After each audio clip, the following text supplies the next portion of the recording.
Hello, नमस्ते dear students. आपकी अनुरोध पर कुछ वीडियोज आपके लिए हम हिंदी में बना रहे हैं, ख़ास तौर पर आपकी paper research and publication ethics को लेकर। तो आप मेरे हिंदी को थोड़ा ध्यान से सुनिएगा और कोशिश कीजिएगा समझने के लिए, और सहन भी कर लीजिएगा मेरे हिंदी को, ठीक है ना। सॉरी। तो बच्चे, हम अभी बताएंगे role of ethics in research and publication. Okay. नीति शास्त्र का भूमिका शोध कार्य और प्रकाशन संबंधित कार्य में नीति शास्त्र की भूमिका। आपको ध्यान हो, जो प्रीवियस लेक्चर में हमने फिलोसफी यानी दर्शन शास्त्र एक सब्जेक्ट के रूप में, विषय के रूप में बताए, और उसके परंपरागत जो ब्रांचेस है, 4 ब्रांच के बारे में बताए थे। उसमें metaphysics, epistemology, ethics and logic के बारे में। और मैंने आपको एक सुराग दिया, जो थर्ड ब्रांच है एथिक्स, उसी को लेकर और एक और विस्तारित हम कराएंगे अगले लेक्चर में। वो लेक्चर अभी यही है। कई बार ये जो सिलेबस है रिसर्च एंड पब्लिकेशन एथिक्स, उसमें एथिकल रेस्पॉन्सिबिलिटी या नीति शास्त्र का क्या भूमिका है, ये आपसे उम्मीद की जाती है आप समझें और ऐसे रिसर्च और पब्लिकेशन कराएं, ताकि एक सहूलियत रूप में, एक स्टैंडर्ड पैटर्न के रूप में आगे चले, और आपका नीति शास्त्र को फॉलो करते हुए या नीति नियम को फॉलो करते हुए, अनुसरण करते हुए अगर आप ये रिसर्च या पब्लिकेशन कराएंगे, और मेरे ख्याल से किसी भी पार्टी को समस्या नहीं होगी। तो फिर आपका जो योगदान है शोध की कार्य में, किसी विश्वविद्यालय के लिए, अपने के लिए एज ऑथर के रूप में, विश्वविद्यालय के लिए, समाज के लिए, और अल्टीमेटली देश के लिए भी उसमें फलप्रद होगा। ओके, यही आपसे उम्मीद है, आप मान के चलो। और सीधी बात है, अगर देखा जाए तो हम समाज तभी चल रहे रास्ते की। हमने एक साइड बताया, भाई इसी लेफ़्ट साइड में आप चले, इन ओवरटेक राइट साइड में करें। हालांकि ये रूल थोड़ा सा अभी डबल लेन ट्रिपल लेन आने के बाद, बट बेसिकली यही रूल है, किसी के सामान चोरी ना करें। ये एक लिखित या अलिखित नीति शास्त्र के रूप में हमने दिए हैं। चोरी नकल ना करें, एग्ज़ाम में जो पढ़ के गए वही लिखे, ये सभी ये सभी नीति शास्त्र का हिस्सा है। और कई बार नीति शास्त्र जो है, ये कभी आपको कंपल्सन नहीं कर सकता है। ये आप एक कॉन्साइंस, आपका विवेक, आपका जो अंतरात्मा, कभी कभी हम कहते, आप किसी के सामान है, मैं उठा लूँ, लेके भाग जाऊँ या ना करूँ, ये मेरा अंदर में जो एक आत्मा है, जिसको हम अंग्रेजी में कॉन्साइंस कह सकते हैं, मेरे विवेक, शायद मेरे हिंदी में बता रहा हूँ आपको, ये अलाउ नहीं करता है जो मैं ऐसा करूँ। ओके। पिछले लेक्चर में एथिक्स के बारे में जो मूल बात हम समझे थे, क्या करना चाहिए, कौन सी कार्य सच है, कौन सी कार्य उचित है, ये सभी डिपेंड करता है कॉन्टेक्स्ट के ऊपर, कॉन्टेक्स्ट को सिचुएशन के ऊपर।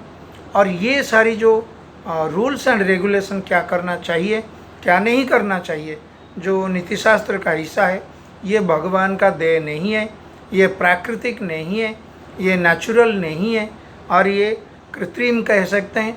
यानी मनुष्य, हम ही लोग उसको ये वैल्यू सिस्टम बनाए, ठीक है ना, उसी हिसाब से हम चले। और ना चले तो फिर समाज में डीरेलमेंट और सामाजिकता बढ़ेगी, सब कुछ बढ़ेगी। कहीं लिखा नहीं है शायद मेरे कि आपके घर में जो छोटे बच्चे जो रहे होंगे, आपका मम्मी कही होगी कलानूर वाली मौसी आई है, या झाझर वाले बुआ आई है, पैर छुओ, तो ये लिखित नहीं है, तो ये एक ट्रेंड चलने लगा। मोरल वैल्यू जो हमने इनकलकेट कर दिया हमारा मन में, इस तरह वैल्यू काम करता है। ना करे तो कुछ नहीं बिगड़ेगा, ठीक है ना।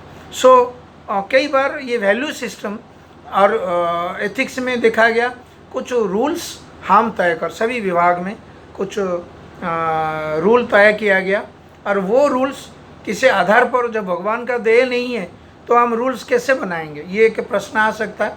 अलग अलग देशों में खासतौर पर शुरू हुआ ग्रीस देश से, हम कह सकते हैं। अलग अलग प्रकार की नीति शास्त्र के बारे में थियरीज बनी हुई है, बहुत सारी थियरीज बनी है, कुछ यूरोपियन के वैल्यू को लेकर, कुछ इंडियन वैल्यूज़ को लेकर, कुछ यूनिवर्सल है।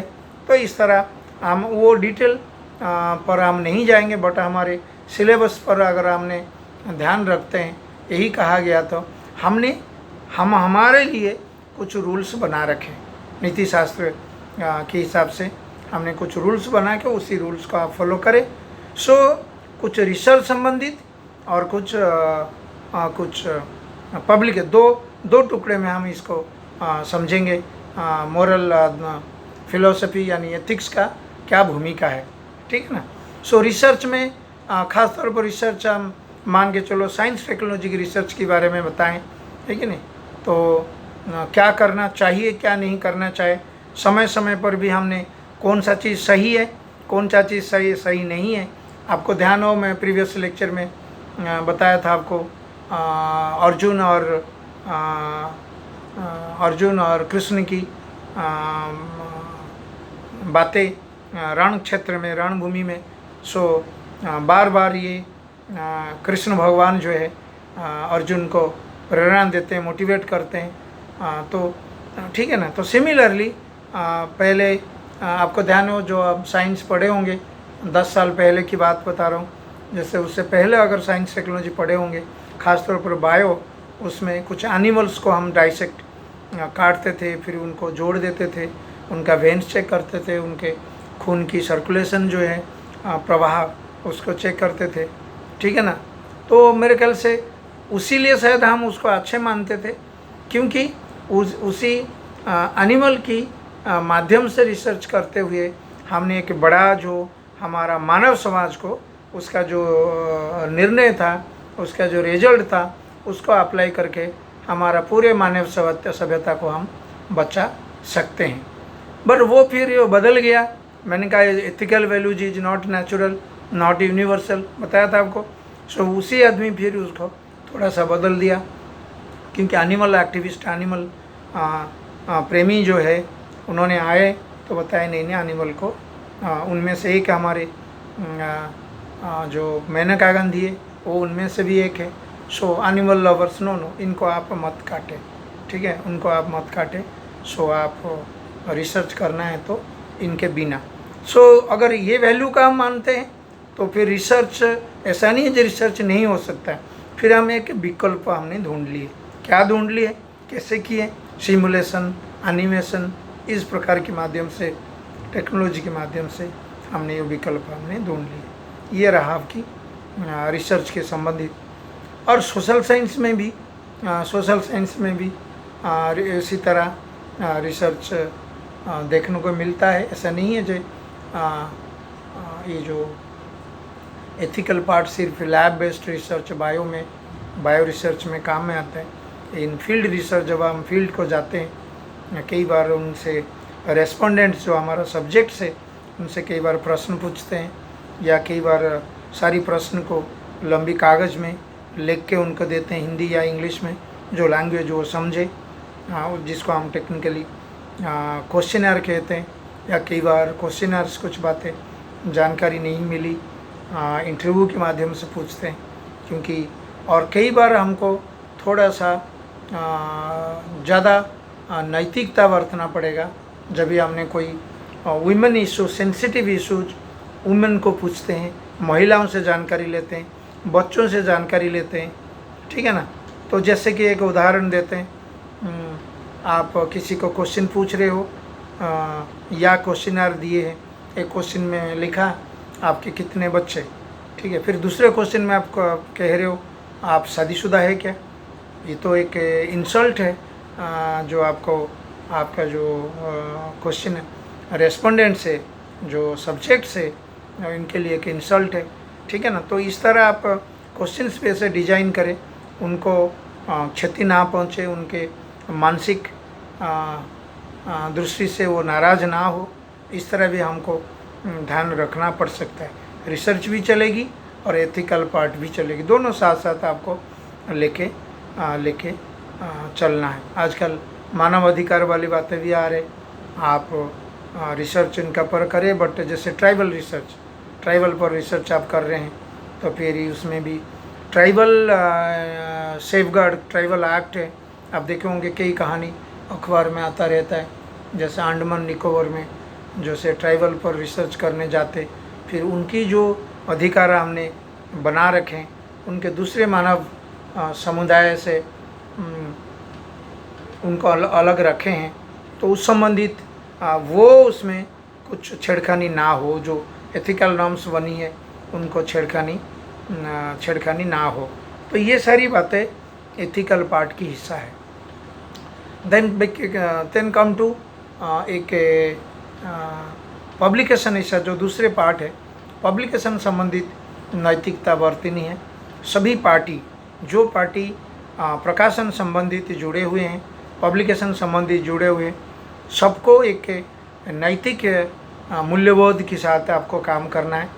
जैसे मैं एक ऑथर हूँ या आप एक ऑथर हैं और आपकी साथी ऑथर्स भी है, मल्टीपल ऑथर, जॉइंट ऑथर्स, को ऑथर्स जो हम बताते हैं, मिल के काम कर रहे हैं, टीम वर्क कर रहे हैं, उसमें कुछ नैतिकता रखें।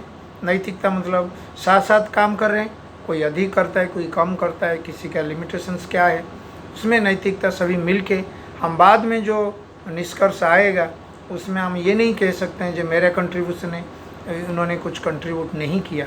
सो कुछ वैल्यू हमने बना रखे, नैतिक जो नॉर्म्स है, मूल्यबोध है, उसको हमने कुछ पॉइंट में दे रखे, उसको पढ़ें और सभी उसमें सहमत हो, तभी जाकर रिसर्च हो सकता है।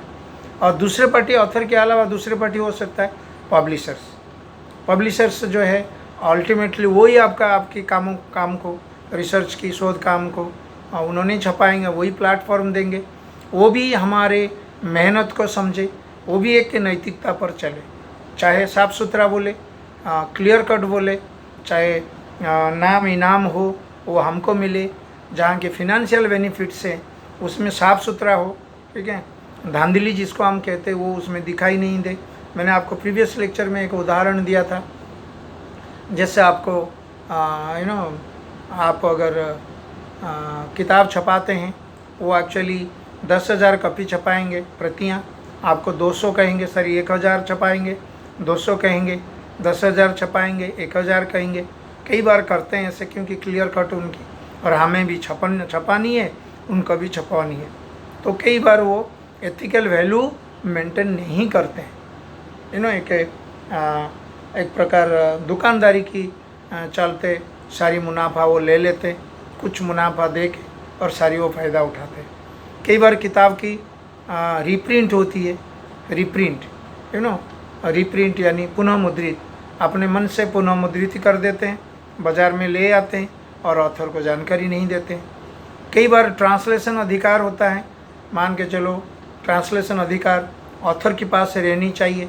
कई बार जब वो समझौता एग्रीमेंट होती है, मैंने किसी लेक्चर में एग्रीमेंट के बारे में बताया, किसी आपने जो उपन्यास बहुत ही हिट होता है आप देखे होंगे, तो ज़्यादातर ये मल्टी लैंग्वेज यूरोपियन लैंग्वेजेस में डब होती है, ट्रांसलेट होती है, जैसे फिल्मों की तरह। तो जितने बार ट्रांसलेशन होगा तो उस इतने बार जो है ना वो इतने बार जो है उनको जो फिनंशियल बेनिफिट है, कुछ हिस्सा भी रॉयल्टी के रूप में ऑथर के पास आनी चाहिए।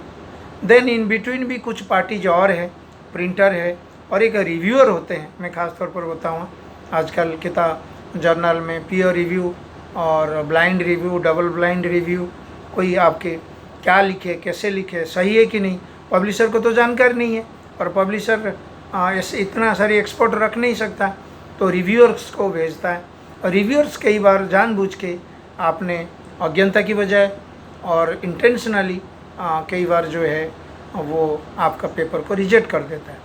अगर पेपर को रिजेक्ट ऐसे ही 1-2 बार आप करते गए जेलसी की पॉइंट ऑफ व्यू से या आपका अज्ञानता की बजाय, तो फिर ये कि ऑथर जो है ना डीमोटिवेशन हो जाता है, डीमोटिवेशन हो जाते हैं फिर काम करने का।